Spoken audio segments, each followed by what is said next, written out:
जय हिंद दोस्तों। स्वागत करते हैं अपने YouTube चैनल अभय यूपी 78 में। दोस्तों आज का टॉपिक है हमारा भारत की मिट्टियाँ। भारत की मिट्टियों से रिलेटेड जितने भी मोस्ट इम्पॉर्टेंट क्वेश्चन बनेंगे तो हम इस वीडियो पे डिस्कस करेंगे। चलो शुरू करते हैं। हमारा पहला प्रश्न है कि किस देश की कृषि का मुख्य आधार क्या है? तो उस देश की मिट्टी उस देश की कृषि का मुख्य आधार है। अगला प्रश्न है कि भारत में कितने प्रकार की मिट्टी पाई जाती है? तो 8 प्रकार की मिट्टी पाई जाती है। अगला प्रश्न, भारत की सबसे महत्वपूर्ण मिट्टी कौन सी है? तो जलोढ़ मिट्टी। जलोढ़ मिट्टी भारत की सबसे महत्वपूर्ण मिट्टी है। भारत में किस प्रकार की मिट्टी सर्वाधिक पाई जाती है? तो भारत में सबसे अधिक मिट्टी जलोढ़ मिट्टी पाई जाती है। अगला प्रश्न है कि नवीन जलोढ़ मिट्टी को अन्य किस नाम से जाना जाता है? तो नवीन जलोढ़ मिट्टी को खादर मिट्टी के नाम से जाना जाता है। किसके? खादर मिट्टी के नाम से जाना जाता है। किस मिट्टी में पोटाश की मात्रा सबसे अधिक होती है? तो जलोढ़ मिट्टी में सबसे अधिक पोटाश की मात्रा पाई जाती है। अगला प्रश्न है कि काली मिट्टी का दूसरा नाम क्या है? तो काली मिट्टी का दूसरा नाम रेगुड़ मिट्टी है। रेगुड़ मिट्टी है। काली मिट्टी किस प्रकार के लिए सबसे अधिक उपयोगी है? तो काली मिट्टी कपास की फसल के लिए सबसे अधिक उपयोगी है। अगला प्रश्न है कि लाल मिट्टी का लाल रंग किसके कारण होता है?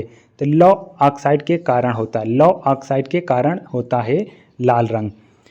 अगला प्रश्न है कि किस मिट्टी के आयरन और सिलिकॉन सबसे अधिक पाए जाते हैं? तो किस मिट्टी में आयरन और सिलिकॉन सबसे अधिक पाए जाते हैं? तो लैटराइट मिट्टी में सबसे अधिक आयरन और सिलिकॉन के गुण पाए जाते हैं। अगला प्रश्न है कि चाय की खेती के लिए सबसे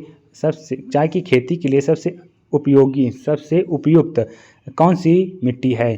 तो लेटराइट मिट्टी। लेटराइट मिट्टी चाय की खेती के लिए सबसे अधिक उपयोगी है। अगला प्रश्न है कि भारत के समस्त स्थल भाग में कितने प्रतिशत भाग जलोढ़ मिट्टी है? तो 24% जलोढ़ मिट्टी है। 24% जलोढ़ मिट्टी है। अगला प्रश्न है कि लावा के प्रवाह में किस प्रकार की मिट्टी का निर्माण होता है? तो लावा के प्रवाह में काली मिट्टी का निर्माण होता है। काली मिट्टी का निर्माण होता है। कौन सी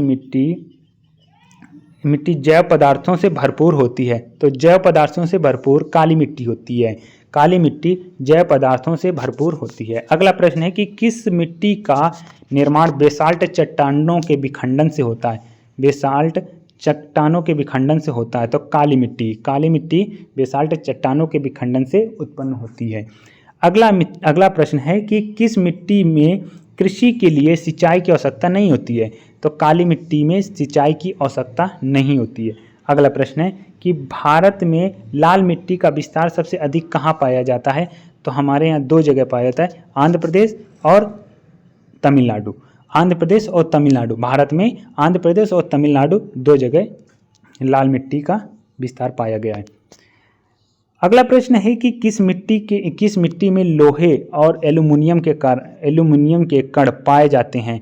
तो लैटराइट मिट्टी में से लोहे और एल्यूमिनियम के कण पाए जाते हैं। अगला प्रश्न है कि धान की खेती कौन सी मिट्टी में उपयुक्त होती है? तो धान की खेती दोमट मिट्टी के लिए उपयुक्त होती है। मृदा अपरदन कैसे रोका जा सकता है? तो वन रोपण द्वारा।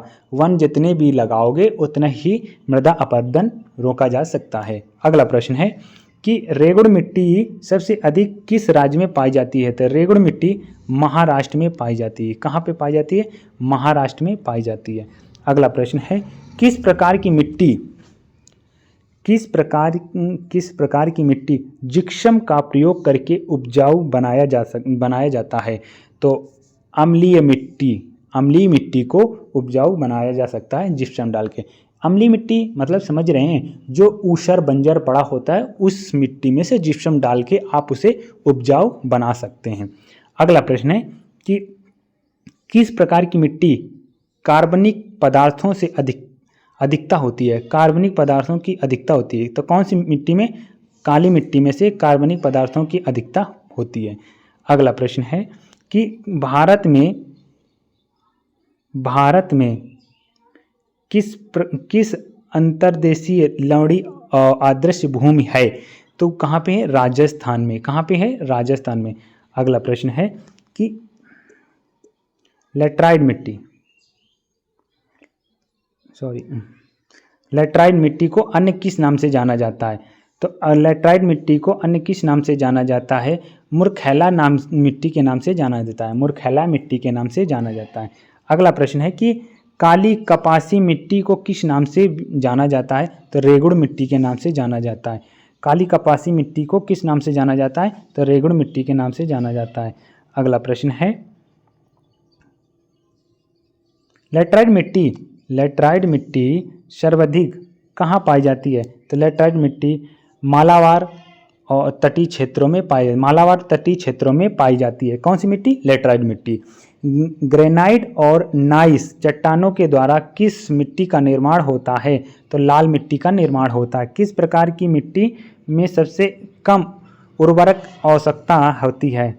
तो कम उर्वरक आवश्यकता होती है जलोढ़ मिट्टी। जलोढ़ मिट्टी में से जो हमारा उर्वरक की आवश्यकता कम पड़ती है। अगला प्रश्न है कि भारत के उत्तरी मैदानों में किस प्रकार की मिट्टी पाई जाती है? भारत के उत्तरी मैदानों में किस प्रकार की मिट्टी पाई जाती है? तो जलोढ़ मिट्टी। कौन सी मिट्टी? जलोढ़ मिट्टी भारत के उत्तरी मैदानों में पाई जाती है। अगला प्रश्न है कि किस मिट्टी का प्रायद्वीप भारत के सर्वाधिक क्षेत्र में है?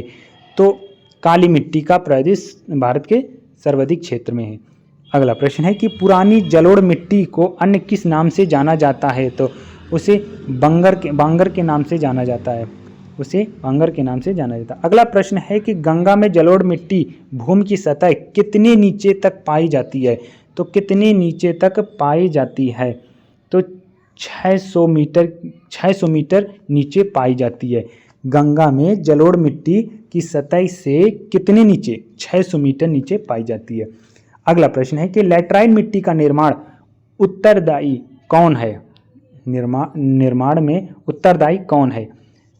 तो लेटराइट मिट्टी के उत्तरदायी में है अपक्षलन एवं केशिका क्रिया है। कौन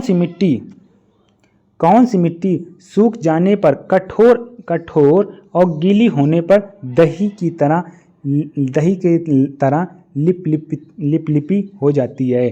तो लेटराइट मिट्टी कठोर होने पर सूखे होने पर कठोर हो जाती है और गीली होने पर दही की तरह लिपलिपी हो जाती है। अगला प्रश्न है कि मिट्टी के अध्ययन को क्या कहा जाता है? तो मृदा विज्ञान कहा जाता है। क्या कहा जाता है? मिट्टी पे जो अध्ययन किया जाता है उसे हम मृदा विज्ञान कहते हैं। अगला प्रश्न है कि भारतीय कृषि अनुसंधान परिषद में मिट्टी को कितने वर्गों में बांटा गया है? तो कितने वर्गों में बांटा गया है? तो 8 वर्गों में बांटा गया है।